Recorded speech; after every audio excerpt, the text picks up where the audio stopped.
Sama juga di sini sensitif sekali, kita harus sentuh juga.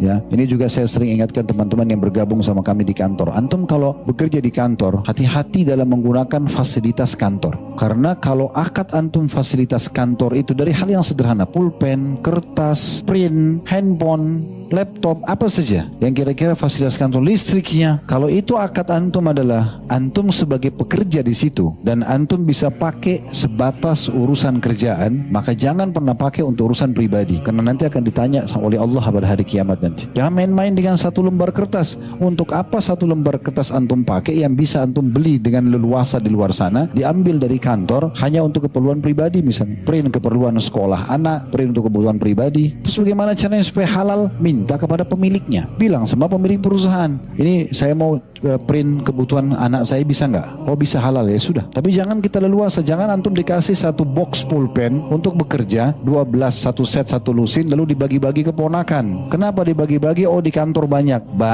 bukan buat dibagi-bagi keponakan, untuk dipakai bekerja. Ya, gitu. Saya pernah bertemu dengan seorang syekh, beliau pakai 2 pulpen di kantongnya. Saya tanya, kenapa pulpen antum 2? Karena biasanya ulama ini kalau buat sesuatu ada saja tujuannya, ada ilmu di situ. Ternyata betul jawabannya beliau.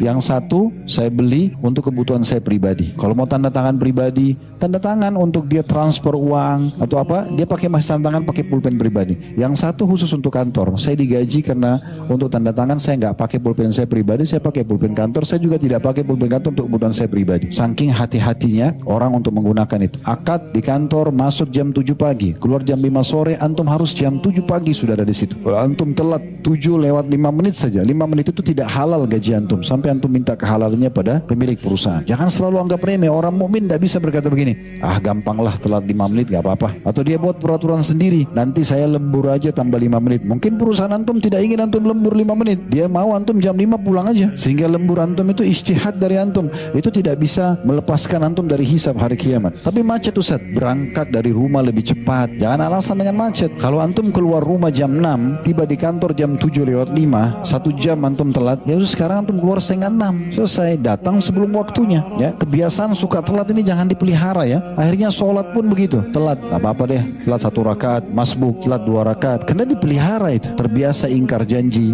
terbiasa nunda-nunda janji, ini semua bukan sifat orang beriman. Itu ciri orang munafik.